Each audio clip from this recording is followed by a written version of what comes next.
All right, we are joined here today for our first interview of the IVA Media Day. I know we've already started the season, but we're going to keep rolling out these interviews throughout the season. I'm here with our representatives from Barry. If you guys want to go ahead and introduce yourselves. You go first. I'm Bobby Clapp. I'm the Libero and captain here at Barry. I am Imanol Davila-Morales. I'm the head coach for Libero University. Well, Coach Emmanuel, we're going to start with you. You just joined Barry as the head coach after a few stops, most recently at McKendree. So I wanted to talk to you about your experience at McKendree and what it was like coaching under head coach Nikki Sandlin and what you've taken from her going into this program. Obviously, she is a coach that knows how to build a program. You are in a position with Barry, who's only going into its second year as a program. So what have you taken from that role and how are you implementing it here at Barry? Nikki is words can't describe what she's done to the men's volleyball across the United States. I mean, she's an inspiration to everybody. My dad coaches volleyball, and that's how they met. He was working with the U.S. national team at one point, and the stories that I would hear about her were nothing but she's amazing. And being able to meet your hero like that and hearing all the stories, see how, especially in my case, how she represents minorities, that representation, how she's broken so many different barriers. Being one of the first at this Division 1 level to do what she has done is just amazing, and to have that inspiration and to see it from not from an outsider as a fan, because I am a fan of her, but to just sit down and take notes. I remember several practices I would just walk, look at the board, take notes, take a picture, and reflect on it. And it truly added a lot of fire to what I'm doing, because it becomes in my eyes, passing of the torch. I want to do what she did and differently in my own style and find ways to continue that. And she's an inspiration to me because when I first signed for this job, we had this conversation of creating that program, longevity, and why she stayed at McKendree. And it's because nobody could take that away from you. You building up that program from that Division 2, all the challenges that you have to face, and breaking that top 20 in the AVCA and consistently being up there, and it's yours. And she's the only coach that has been at McKendree, and she has done an amazing job. So for sure, that experience has been one of a kind to work with the, as everybody calls her, the queen, for sure. Yeah, she is the queen, and just an amazing, amazing program, and just to be a fly on the wall in just one of those serve receive practices is something special. But you mentioned the challenges that come with building up a program. Obviously, Barry is one of the few, if not the only, collegiate program in the state of Florida. What kind of challenges that does that present as you try to travel the country, competing against some of these programs? So I'll add on to this, but I think I'll let Bobby answer this a little bit because it's his second year. So what challenges have you seen, Bobby?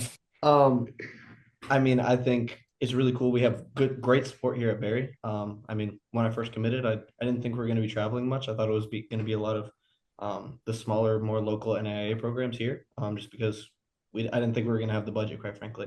But Barry's been outstanding supporting us, and we traveled so much last year.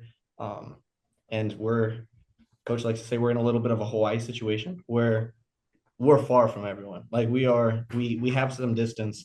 So there's a little bit of challenges there, I guess. But I don't know. I think we have a great time. We do the most with what we got. I think our staff supports us amazing. Like honestly, like I was shocked when I got here, but I think it's just a lot of support from the school and the funding, and it all comes together really well. And last year we had other support from other programs reaching out to us, like BYU. We went to them; they helped us out a lot, and I think that was just a really cool, I guess the community coming together and supporting us, and knowing that we're a little bit different from everyone else, and that there's going to be challenges. So I think that was cool to see just the community come around us and help us out a little bit. Yeah. Yeah, I think the guys see it much differently, simply naturally because they don't see the admin side of it, the challenges that go through it. Naturally, in the men's volleyball community, it's great. We are small, so we get to help each other out in so many different facets and aspects of the game. But in that Hawaii stem of it is that the closest program that we have is about a 5-6 hour drive, Edward Waters NCAA in Jacksonville. And naturally, you need to play more games than just two in the season.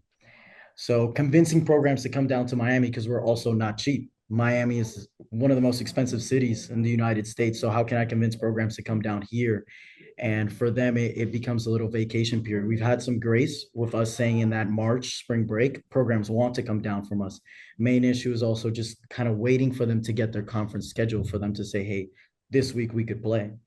And the first challenge is, hey, can we get programs? And the second thing is that we don't want to play 4 or 5 matches in 1 week. So it's a health issue. And then on top of that, everybody else's schedule being at the mercy of their schedule and how their conference schedule works out. And then if they want to come, flat out, I've had programs tell us that, hey, we're interested, but we're gonna wait to see how good you become, how good you develop, because we don't want our rankings to go down. So we would love to go down to Miami. That idea sounds great, but we'll talk back after that 2026 year, that 2027 year for us to go down to you guys. So it also becomes that we got to do our own job. We got to take care of ourselves. We got to make sure that we're making our way, traveling, playing these bigger matches, ensuring that we are taking care of business. When we are taking care of business, it's not that we're traveling to go to Chicago for sightseeing. Like this is a 3 day, 2 night, and we got to take care of business. So then we can invite programs into our home because that's the way we're going to continue. And the main challenge after that, after the scheduling, is simply us representing the lack of men's volleyball in the South and especially in Florida. And we don't have room for failure. And it's a great burden to have. It's a great burden to have down here. But we have to find a way to overcome these challenges. And to me, it's not so much of a challenge. It's much more something that we're just going to end up accomplishing. We're going to end up succeeding in that manner. It's not a challenge, it's something that we have to go through. Well, you talk about the challenges and how Florida is one of these states that doesn't have a lot of collegiate men's volleyball, but it's got a whole lot of club volleyball. And it's, Yes. when you look at the scene, you look at Texas, you look at California, look at Chicago, and then you look at Florida in terms of, one of those states. Chicago's not a state, but you look at Florida and you see the all the tournaments that go down there. I'm not sure specifically. It's the AAU that's held in Orlando. So you look at that. You look at how much talent's coming out of the state of Florida. And you can be one of those teams that is like, hey. This is a state that needs collegiate men's volleyball, just to give those kids the opportunity to play. Bobby, you are one of the many players that are from Florida on this team. What does it mean to you to be able to put that on your shoulders and be like, yeah, this is one of those teams that represents the state of Florida and how you guys play? Yeah. I mean, that definitely went into, why I committed at Barry, quite frankly. My brother, who also played in Florida, he had to go out of state and he originally went to Erskine, then went to Merrimack, for their first year. So I saw him be able to build a program like that and be able to be a part of the first of something and to really start, I guess, anew. And I saw that and I was like, I would love to do that. Don't really have many options in Florida. I was about to commit to another program 2 weeks before. Then I saw the announcement and I was like, that's where I'm going. Like, no doubt in my mind, that's where I'm going. I reached out, obviously everything went well, but it means the world for me to be able to be a pioneer. Like he says it every day. We're pioneers. We're building something anew. Um, and just to be able to be one of those guys and be able to be, I guess, trusted with that burden. I have friends all over the country, like Tiago Zamprogno, who had a great week. Shout out him. He had to go. Like they have to go because there's no ball here. There wasn't ball here.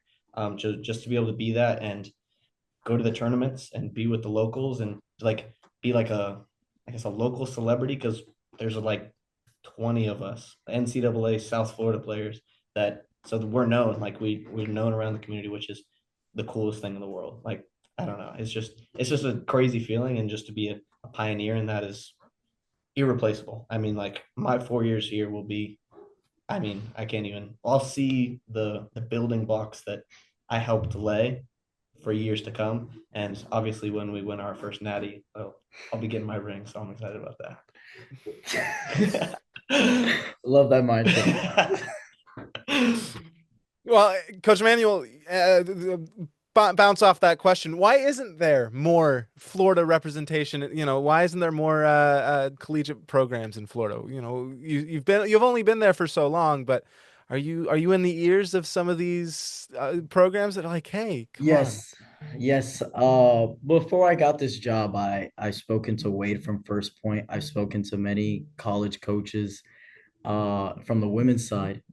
Even got the opportunity to talk to some athletic directors from the Division 1 and Division 2 programs in Florida, and that was also something that Nikki and I would work on. And I would sit in her office and talk to her about that. The commissioners for the EIVA and the MIVA, they are a blessing. They are a blessing because I'll send them a text, I'll send them an email, and they respond within the hour and they answer any questions that I have. So it was about a year and a half ago where I had this thought process is that I want to help grow the men's volleyball community in the South, in Puerto Rico and in Florida.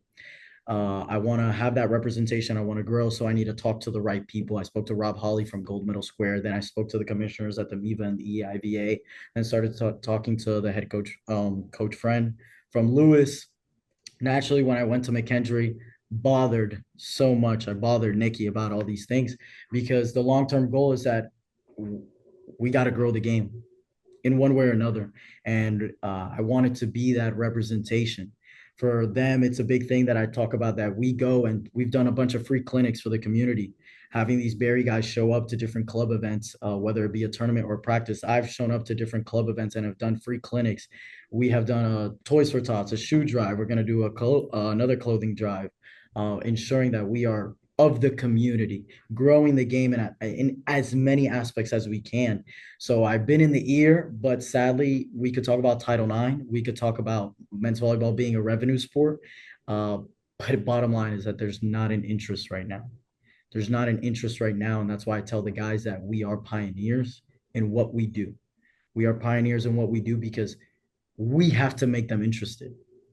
We have to be a part of the community. Again, that's why we did everything we did in the fall season with the community, that I want the players to see us and not just as Barry University, but part of their world, because I want them to have that interest in us. And then I want it to grow to an extent that these college programs, these institutions are saying, there's interest in this. And we could all say on the side of volleyball that, hey, there's a lot of interest in men's volleyball, of course, but an AD doesn't know that. An AD doesn't know that. The women's side doesn't know that because obviously we're in our own lane. So how can we get it to that point? How can we expand? And it's not just by, and I tell the guys, it's not just by being great at volleyball. That burden that we have of the South, that burden that we have in Florida, it's not just by being great at volleyball. We have to have a championship mindset in everything we do. We have to be champions on the court, off the court, academically. They did a great job having a 3.52.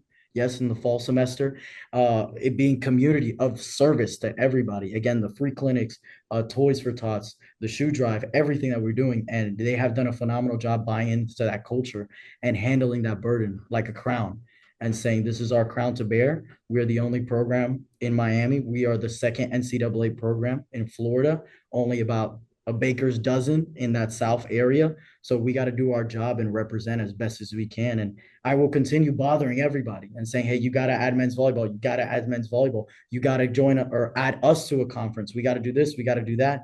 And naturally, I can't do all those things without us putting in the work, the unseen and seen work. You talk about to put it, being a nuisance, being able to get in people's ears and kind of just continuously push those buttons to get things done. You in your first year, obviously, you are the Barry head coach, but you're also the commissioner of the IVA. That without you may have not existed going into this year, right? So we were talking before this Zoom that the IVA tournament probably wasn't going to happen if it weren't for you pushing those buttons, writing up those emails, and getting things done.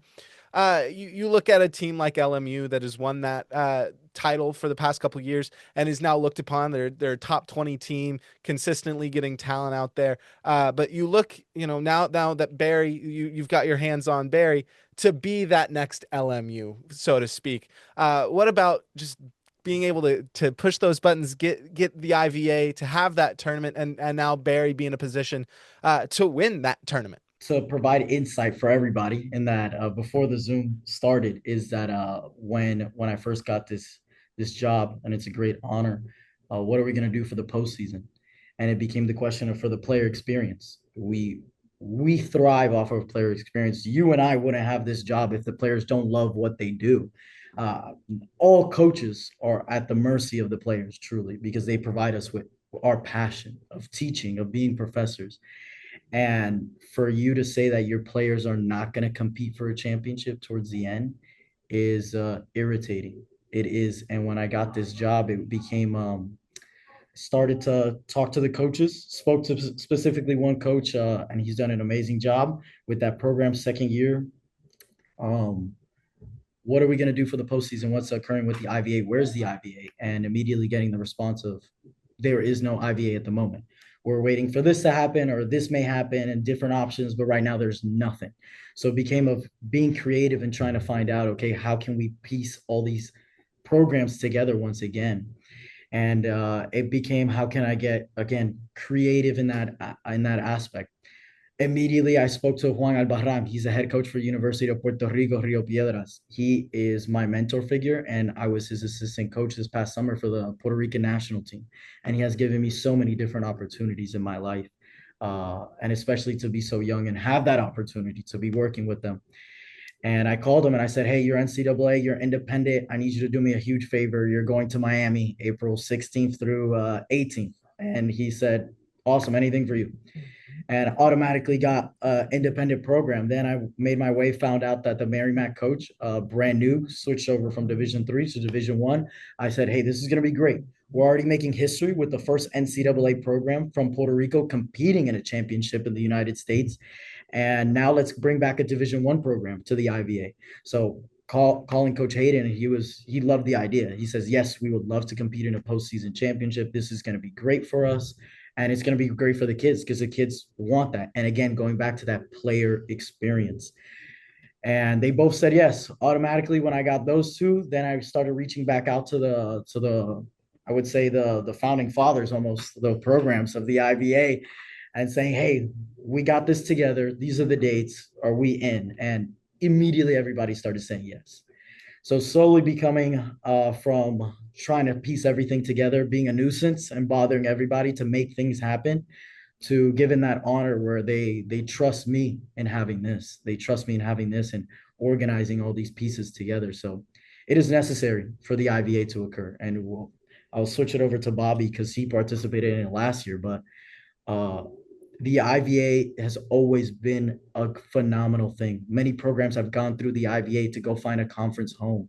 The player experience, that upset of saying, oh, wow, a program that's independent, breaking that top 20, and a program that's independent, beating a program that's 19th in the country. And you're saying, what is going on? And it provides this feeling of saying we could be that and we are the growth because we are men's volleyball is behind and we are in this limbo in the IVA of where we're going to go. And to see that pieces of Lincoln Memorial breaking the top 20, of Catawba beating George Mason, and us being in Miami, the second program in Florida, we're seeing that growth, and it's just amazing. So the IVA had to occur. There was no excuse for us not to have it.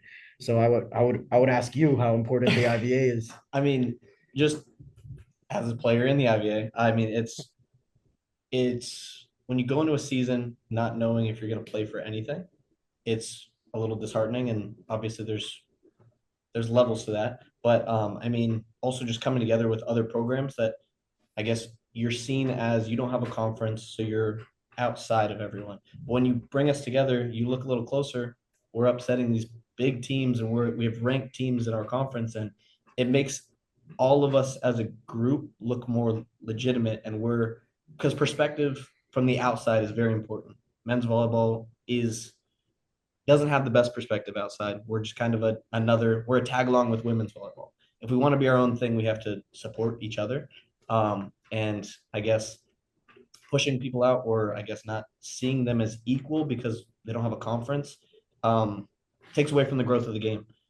So I think just having us come together and just even if it comes out to it's we're not playing for a bid per se, but we're playing for I guess the viewership and people knowing who we are.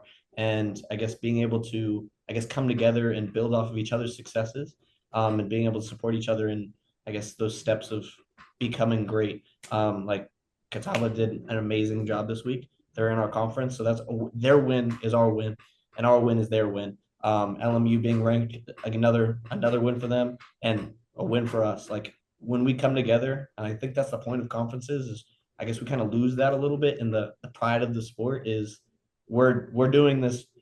Every person who's in men's volleyball right now is a pioneer. We're doing stuff that I mean most ADs, like he was talking about earlier, no idea what's going into it. And they're just kind of trusting us. And we have this responsibility as athletes and as administrators and coaches to, I guess, carry that burden and I guess lay the foundation for men's volleyball to be what we all want it to be. So I think that's just, and the IVA tournament is that. We have some cool sponsors that are coming to the Yeah, that's event. true. I don't know if we can talk about that, but I think getting the volleyball community is what I think I can say involved in something like that where it's not necessarily a requirement for the season, but it's a requirement to grow the game.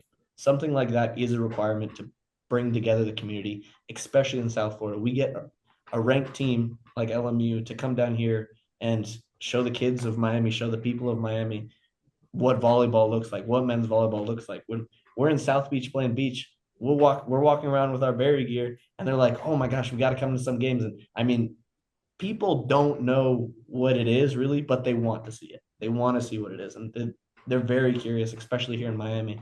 So I mean, if we're having, I don't know what they're ranked. I think they're 19 right now. Yeah, Number 19 in the country, LMU coming, and we have the volleyball community, is what I can say, coming together.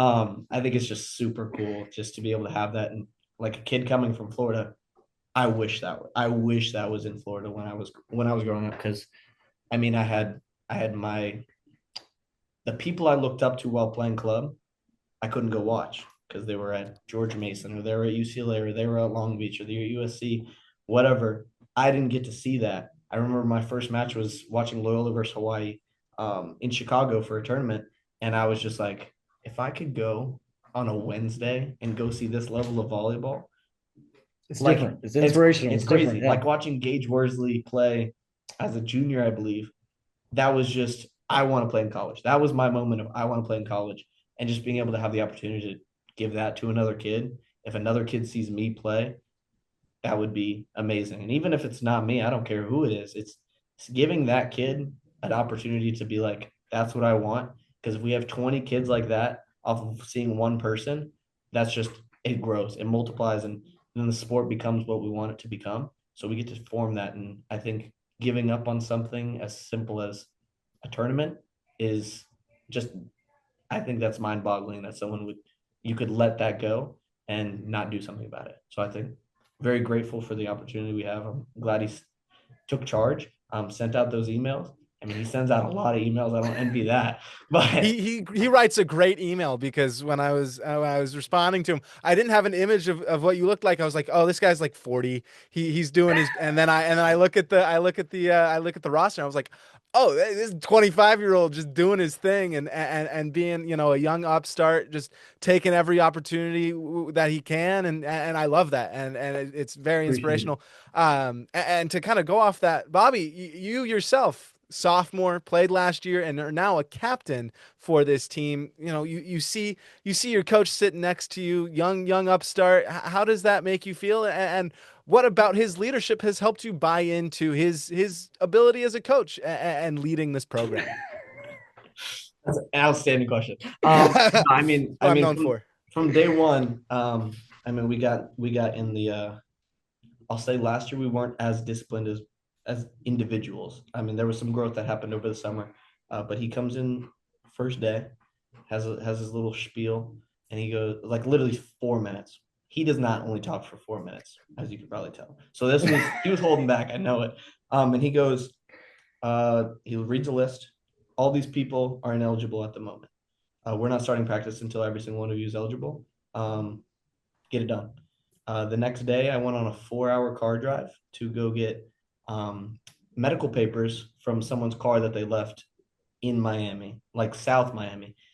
And so I sat in traffic for 4 hours, got that done. So I think it was just this guy means business, and I'm not going to be the guy to stop him from not losing. For him, it's not about winning. It's about not losing. And I share that same passion. I'm not a good loser. That's why I don't plan on doing it very often. So I think it's just having someone that's like, you're not getting in my way of not losing is just, I'm not going to. That's true. So it's just, I got to get out of the way. I get my stuff done. Just having that leadership of, um, it's on you. He gets anything he can get his hands on to get done, he gets done. I mean, before the interview, he's watching film of our match last night. Before we got back late. He watched film before bed last night. Like, I wish I would do that. I think about it after he does it, and I'm like, I didn't even think about it. But I think it's just he still has that young, like, I guess, grit that I have. So it's nice to be able to, I guess, have that like hunger for success, and I guess showing people what we're kind of made of. That's a big thing for me is I want to be known. Like everyone wants to be known. But what do you want to be known for is a big thing that he talks about. And he talks about we're going to be known. You're the only team in Florida. You're going to be known. People are going to talk about you. You get to decide what they talk about you. It's up to you, quite frankly. You can do super successful. You can be awesome, but you could be the biggest jerk on the court. Nobody's going to come watch your games. None of the kids are going to look up to you. And that's what Barry's going to be for the next 20 years if you decide to do that. And we get that talk constantly is what we do now is laying the foundations for the next, what is Barry for 15 years? How do I pronounce our motto? We have a motto in Spanish. We have several mottos, and I was waiting for you to say it in I Spanish. wasn't gonna say I was just excited. The motto is "Quién es Barry," and it comes from the phrase of just "Who are you?" Like, who is this? Who is that? And man, the boys have answered that every time. The boys have answered that every time. So that is the model. King is you gotta learn it. You gotta get Duolingo I lessons. got to, Yeah. but yeah. So we get to decide what people when they say who is Barry, we get to answer the question, and we get to answer the question for the next 15 years. Quite frankly, like it's a process. Like men's volleyball, you see the ripple effects years later, and I mean, as a student of the game when I was a kid, I got to see ripple effects of, oh, this guy went here. Why did he go here? How did this work? And I didn't even know what I was looking at. I was just like, wow, that's weird. And then that's weird. And then this starts getting really weird. And you just see the things that I guess build up, and being able to be a part of that and knowing the burden of that. But also, like you were saying, I think the guys do a really good job of wearing it with pride. We wear the crown of the burden. We're not just hunched over, waking up early in the morning, and we have a great time in the morning. We are an energetic bunch in the morning because we're excited to get it done. That is true. Maybe a little bit too energetic sometimes, but we're excited. I wouldn't even say we're the most motivated. We're just excited to be there. Because it's just we have a lot of Florida guys like you were talking about. And we get to live our dream every day. Before the games, we get to be in the locker room. We take a time of prayer, and our prayer is, thank you for letting us do the thing we love with the people we love and the place we love. Like that's a blessing. And that's a blessing I didn't think I was ever going to have, quite frankly. I was told I would never have it. So just to be able to have that and wear it with pride, and do it with someone who also sees that and was in the backgrounds of, quite frankly, me being able to be here. I don't even know his name. It's just an honor to be able to be with one of the greats before he's one of the greats, if that makes sense. Yeah. Well, that was great. I appreciate that. I appreciate that. Well, Coach. Obviously, Bobby, I gave him a chance to brag on you, but now I'm gonna give you a chance to brag on Bobby, even though he's not watching film right before he goes to bed. he's driving 4 hours to make sure his team's eligible to play. I mean, living in Miami, I can't imagine what's going on during the off season, but you've got beach, a lot of beach. He's not motivated to wake up in the morning. Like, come on. But he saved it. I'm excited to wake up in the morning. There's a difference. I understand. No, So obviously, a sophomore captain was a big piece last year, but now going into this year, your first opportunity to work with him. What can you say about his skills as an athlete, as a leader of this team, and as we've said multiple times, a pioneer and a building block on this Barry program. For Bobby specifically, to answer that, it started day one. That 4 minute speech of, hey, these are the guys that are ineligible, and we're not going to practice until everybody's eligible. Because we're a team. I'm not just going to practice with the 13 guys. No, you guys got to get everybody together and accountable.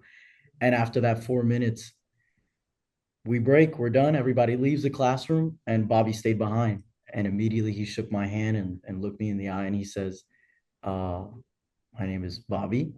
And what do you need from me? He says, what do you need from me? What do you need me to do? And from there on, it stuck to me that he he's a leader amongst leaders. For you to do that and have all these challenges that we already spoke about earlier, but then I I always put myself in the perspective of them of imagine a 23-year-old walking in claiming a title of being head coach and you're like this guy's only 5 6 years older than me. What difference is there? And for him to take that away and say, what do you need for us to be successful? And what do you need for me to be a part of that success?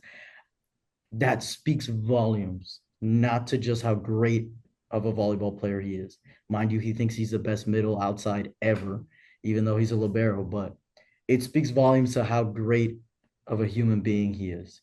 And those are characters that, as much as we try to teach, and it takes time, that championship culture that I mentioned earlier, he had that from the get go. He had that from the get go, and it's influential. It passes on like a disease. Truly, watching him be there every day, watching him in practice, it is awesome. It reminds me how to be a better leader. Sometimes, yeah, I look at him and I say, okay, I need to follow suit, and that's the best kind of collaboration. Leaders amongst leaders that we could go off of each other. And a big phrase that I told the guys is the main thing. I didn't really like to talk about my background of working with the natty team, working with a professional team, this and that, whatever it may be.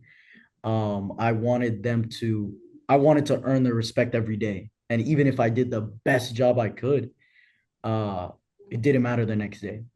And Bobby did that every day. Bobby did that every day without asking him. He had that mindset without even questioning it. And then it became a phrase of simply of the mileage comes before the year. The mileage becomes before the year of when you have a car and you drive it 100,000 miles, it could be a brand new car, but you still got that mileage on that car now. And to me, that's Bobby. That's Bobby, where I could say, hey, I've had the opportunity to travel the world and work under amazing coaches all over, and I'm learning from this libero from the IVA that was denied so many opportunities, that was told that he wasn't going to be here at the D1 level, and he's teaching me. And some days you think you know everything, and I'm watching this guy at 5:15 in the morning lead his team. And I'm saying, this is amazing. And then it gives me more passion. It gives me more miles. It gives me more gas in the tank to say, we got to do more. We got to do more. So to him, it's just kudos. And obviously he's a great libero. Yesterday, he passed a 2.3, 2.4 on serve receive. He's getting 9 digs and he's leading his team throughout. At one point, I know if I told him go swing at a ball, he would swing at that ball and he'll find a way to get a kill. It's uncommon to see all these stars line up and have a player like that. So whenever I'm molding a player, and especially in that leadership culture, it becomes okay. How can I fit that culture of that Bobby culture? For the program as a whole, I haven't introduced this model to them yet, but it's the closest we're ever going to get to perfection is by being different. And I want them to understand that. And slowly I've been throwing the seeds to that question, and they've been realizing that We need Bobby to be Bobby because that's his great leadership. We need Jeremy from his experience at Life University, that transfer in that he's been doing amazing. We need that experience from that our transfer in from St. Francis University, a D1 program, that longevity that they've established. We need that experience. I don't need you to conform to the status quo of what people think leaders are. I need you to be you and find a way to be a leader by being you in the most positive manner. So giving Bobby that reign to say, hey, I need you to be you, that goofy individual that you're just going to smile and give everybody a hug and, clap it up and hype it up. I need you to be that guy every day. And it's beautiful to watch everybody say, okay, I'm going to add what Bobby does, but then I'm going to still be me. Like we have guys from down south, and down south in Miami, like you said, it's a whole different world. So they have their own character. They have their own character and character traits. And watching them go from last year, the guys telling me that, hey, like this guy didn't want to wake up in the morning. This guy didn't want to show up to practice. This guy didn't want to do that. And he's here every day, an hour before practice now. And now you see him. I only spoke 10 words to him last year. And now this year, I love talking to him. That cultural set was being different, and us being different is allowing us to reach that perfection. Well, I did see Bobby's eyes perk up when you said let him hit. So I don't know if letting the libero hit. You gotta don't wave that around loosely. He'll take the He snapped opportunity. like on a block yesterday. Oh, yeah. Well, I will say we do play beach for mobility, right? And how the system works. So when Bobby does get a kill and beach in our beach sessions, he makes sure to make it very notable, Yeah. and marks it and lets us all know that he got a kill on our middle or our outside or something like that. Should have gone to a different position, but that motivation from Gage Worsley. I mean, that's the foundation of the future, right? Well, Coach, you talk about the motivation that this team has. I want to reference back to something Bobby said about being able to fight for an IVA tournament and having something to play for, and beauty of it that you have one, but in that short time that there may have been some uncertainty, there still has to be some goals on that chalkboard, on that whiteboard. What are some of those goals for Barry this season? Just being able to fight for something more than just an IVA tournament. There's so many. I feel like every practice we talk about not just a new one, but reiterating so many other ones. We have if we're gonna talk about things that we can be awarded, things that people could give us, right? I don't know, social media, AVCA, NCAA. We want to be in that top 20. There is no doubt about that. We want to be in that top 20. We know we can make a push for it. We know we have the talent for it. We have the location. We have everything lined up. It's just a matter of fact of us executing or not. So being in that top 20 is the objective. Winning the IVA. We want to challenge all these other programs, and we know the IVA is going to be an uphill battle, but we don't like things to come easy. We love that challenge. It's not, I'm excited and ecstatic for April 16th to come here, but beforehand, we have all these other matches to take care of, which the mindset is that, hey, it's not that we want to win, it's that we never want to lose. And that provides a different mindset for us. Everybody wants to win. Everybody wants to win. If somebody tells you that they don't want to win, they shouldn't be here. It's a competitive sport. How can we be different? Again, how can we be different? We don't want to lose. So what are we struggling? That's what we're going to practice. Hey, obviously, right? What are we great at? Bobby's great at this, his leadership aspect. We're going to emphasize that. We're going to emphasize those points to continue being different, to never lose again. Because everybody wants to win. We need to switch gears. We need to switch gears and find our rhythm. It's being top 20 in the AVCA polls, winning the IVA. We want to be the best team in Florida. I told the boys that Florida and NAI has been a juggernaut. From Weber, from Warner to St. Thomas. St. Thomas opened up last year in their top 3 in the country already. Weber and Warner being top 15 in the country for the past 5 years or longer. And you know the difference between NAIA Division 3 and Division 1. Once you're in that top 10, top 15, it becomes a little blur.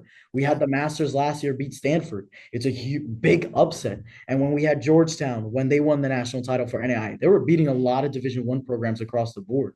So for us to say, hey, our objective is we got to take care of our backyard too. It's not just Edward Waters. We got to take care of Warner. We got to take care of Weber. We got to take care of St. Thomas. We got to be the best program in Florida. And then it becomes to our fourth point. we have to be the best program in the South. We got to go to Fort Valley. We got to go to the Carolinas. We got to take them on. If it takes us a year or 2 years that we have to literally go play all of them, then we do so. We want to be top 20 in the ABCA. We want to win the IBA. We want to be the best program in Florida. We want to be the best program in the South. And I think the guys respond to that with great intentions, with purpose, with motivation, with more excitement than everything, because they love that challenge and they love seeing it not just on the whiteboard, but it being verbalized. Hey, this is what we got to plan out. This is what we got to execute. Yeah. I mean, I think that's all the goals we really talk about. But I think there's just the goals of each individual. You can tell what everyone wants to achieve separately as individuals, and I think it's a team sport 1,000%. When you can have great individuals with great character and great, I guess, skill, I mean, that's where you win. That's when you start winning. So I think the individual goals, I know there's a lot of us want to play pro. I mean, even here at Barry, we were in some athletic meeting and they were like, who here wants to go play pro overseas? And we have all of athletics in the room. And about 75% of the people that raised their hand were on our team. It was a it was it was shocking. I was shocked that people didn't want that. I was shocked that they weren't there for more than what we are right now. I love being a college athlete, but there's more to life. There's going to be more to life after. So I think those are just individual goals that I think a lot of us have, which is I was shocked at how that's not fully around campus and that's not fully around all of athletics, especially at a Division II school as a Division I program. I think it's just that's a little bit of a separation as people. I mean, we want to be great as individuals and as a team. I mean, obviously, I want to be in. He sent out a Google Doc the first 3 days of him being here. What do you want to achieve? What do you want the team to achieve? All this stuff. Um, Obviously, there's I want to go undefeated. I want to beat these teams. I want to beat my friends at this school, whatever. I mean, I put down I want to be an All-American. There's no other reason for me to be playing than to be the best.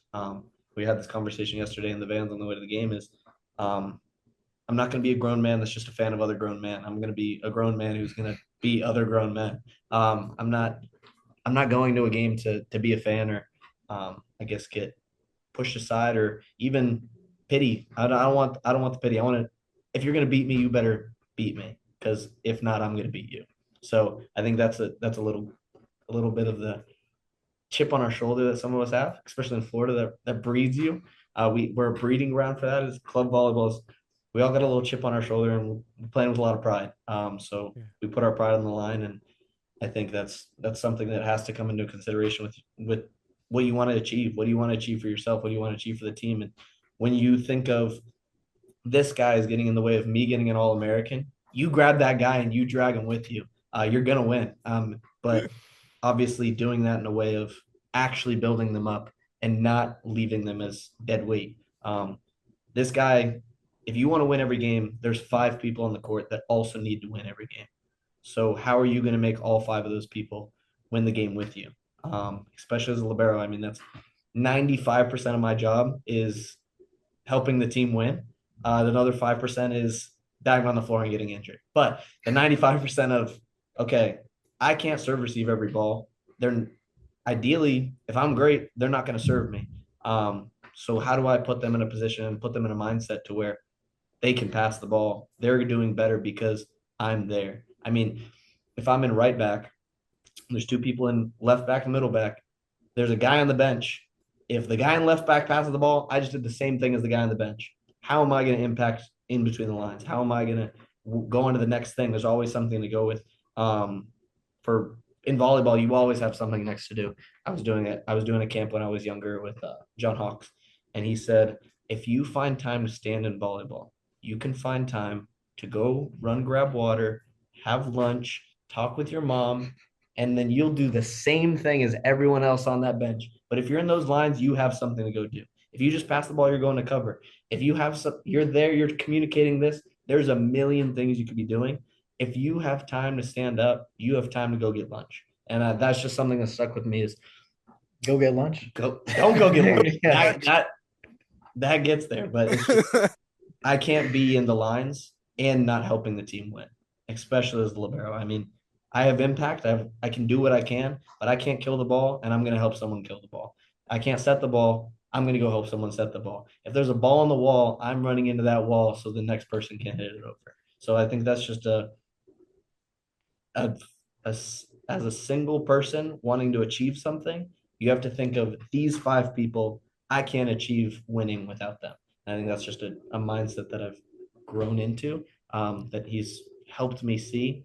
Last year, I didn't quite have that same mindset. I just saw their mistakes made me look bad. Where this year is my achievements and their achievements make me look good and us look good. And I think that's a completely different, very important, I guess, shift in culture, which has been happening this year. I love that. I love that. And I'm not going to take being a grown man, being a fan of other grown man as a sneak diss No, to me. no, no, I no. won't I I mean, won't on take the it that court. way. I mean, like, okay, this is a perfect example. So last year when we were at BYU, um, we obviously played BYU and they have Keone Them. And one of the guys in the bus goes, "Can I take a picture with him?" And they was talking about how he's going to take a picture in the handshake line. I go, "If you do that, I will punch you in the face." Not because of nothing against Keone. Great player, outstanding player. I'm not getting on the court to be a fan of him. I'm getting on the court to beat him. He got a clip. He got some clips on us, I will say. But it was great to watch. I mean, it's great to see that. But I'm not going to get on the court thinking, "Oh, I'm here with my idol. I'm here with another person who's trying to win, and he's trying to win. I'm trying to win. What's stopping me from? I'm on the same court as him. What's stopping me from being him?" And I mean, he's a great player. All of them were amazing, amazing experience. But you can't. I don't see how you can get on the court and think, "Oh, this is cool. I get to play this guy. That guy gets to play against you." And that has to be your mindset getting on the court, or you quite frankly should not be on the court. And I think that's just something. It's delusional. We're delusional. Yeah, I will say We're delusional. we work very hard. We put the effort in. We do a great job, but I tell them we have to be delusional. And I think that's a great point. We have to be delusional in the sense that your goal is to win a national title, your goal is to win your conference, your goal is to be top 20, your goal is to do this. And those are things that you can't hold until after the fact. So how are you going to have that feeling that you have it, that you're holding it without being delusional, without having that blind faith? So I think that's a great point, and it's a cultural shift that we had for sure this season. Of we're not fans, we are pioneers. We're not fans, we're a pioneer, and we're not here to watch BYU hit a ball against us. We're here to find a way to stop that ball. This is not, you guys are pioneers. You are put with such a burden of growing the men's game in the South that we don't have the luxury to just be on Instagram and watch your great videos and say, "Oh yeah, I'm a super fan, awesome, awesome." No, like, hey, we want to be in that video. We want to be in that video. We want to participate in those things because we are great and we're building something great. And we want to make sure that that's the mindset that we're switching. We don't want to be backseat anybody. We don't want to be getting lunch while somebody's going to go swing. I think that's a great place. That's a great example to give a player. We want to be active at all times. We want to be participating. And if you're gonna beat us, you better beat us. And we don't want to pity anything. Like, I want to shake your hand. I want to say, hey, that's a great match. And we learn from it. We take it. We know we're not going to win everything that we do, but it's a learning curve. It's a learning curve. And we want to be actively engaged, aggressively attacking. And another thing that we talk about is a Formula One mentality. Those guys are driving 300 miles per hour. One wrong turn, and you could die. And you have to take those turns at 250 miles per hour. And we are racing at that with so many thoughts, so many things to do, so many things to accomplish, everything that's the challenge. And how are we going to take that curve without hitting those brakes all the way? And it's not you cheering on the stands.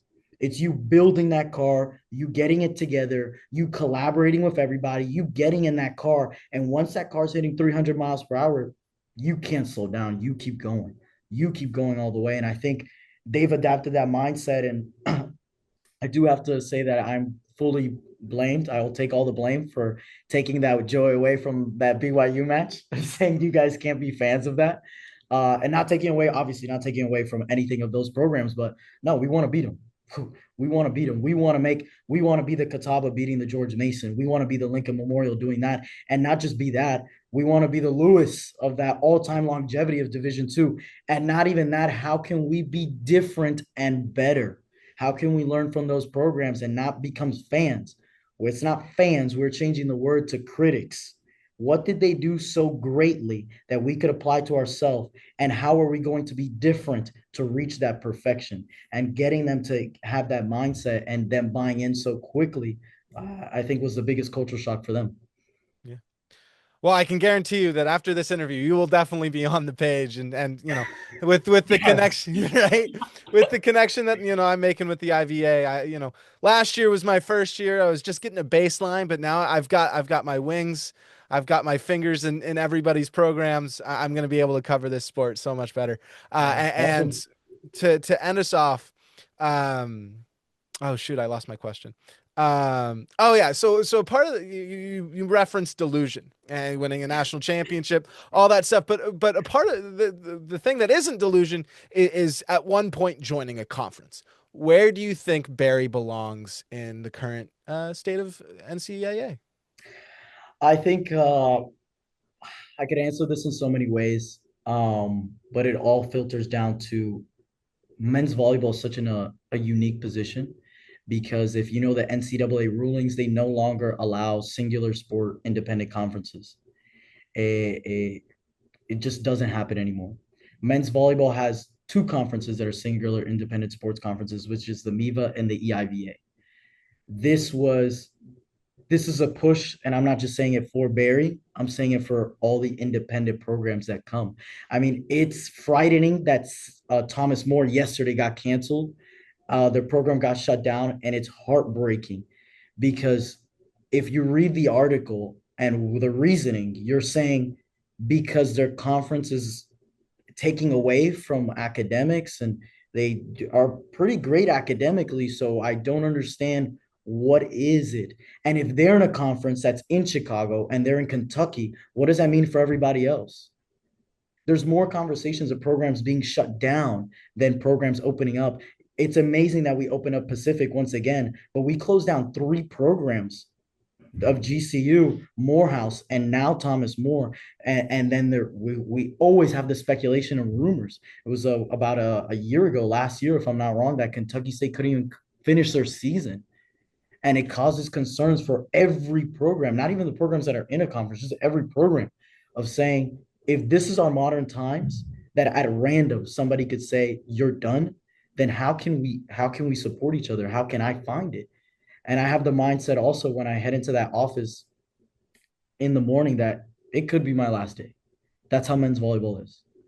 And to answer the question of where I see Barry, I see Barry in many places. I see the independent programs of Lincoln Memorial, Catawba, Newberry that just opened up, and all Merrimack, everybody.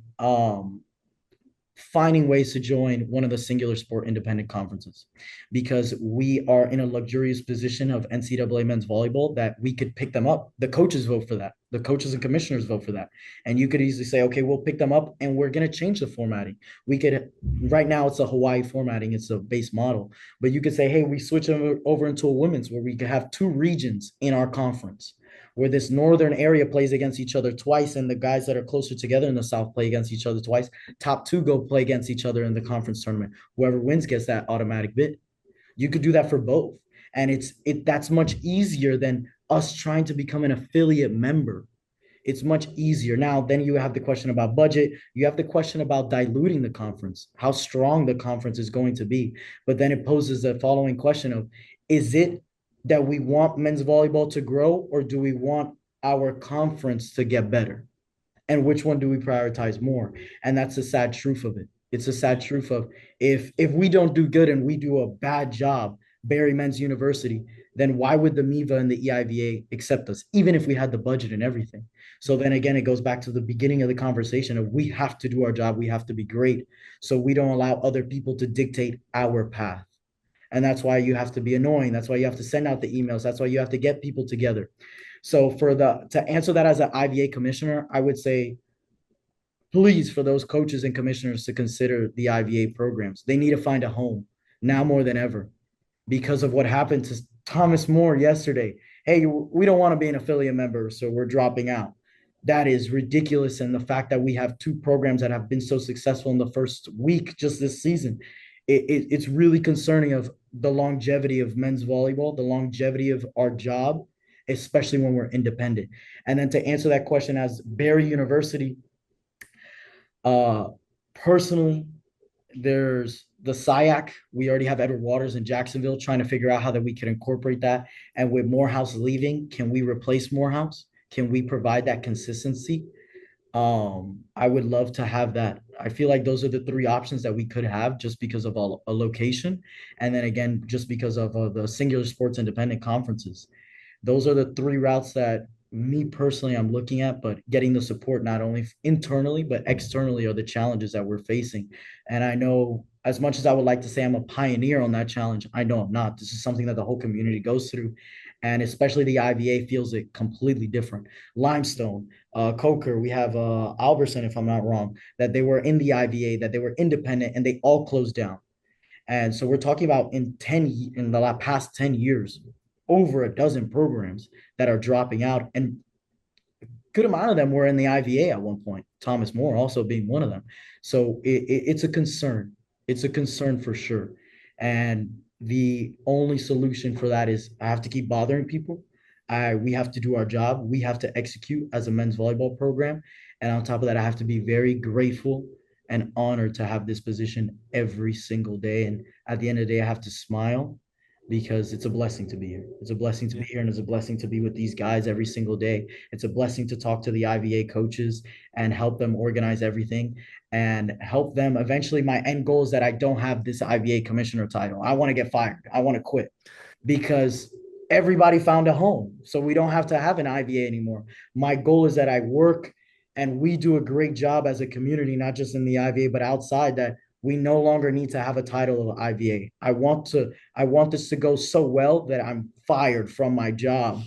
And they let me go because they say, hey, Lincoln Memorial and all these other programs joined a conference, that Barry's a part of a conference. And you're saying, wow, Barry could be a part of a conference and they're all the way in Miami.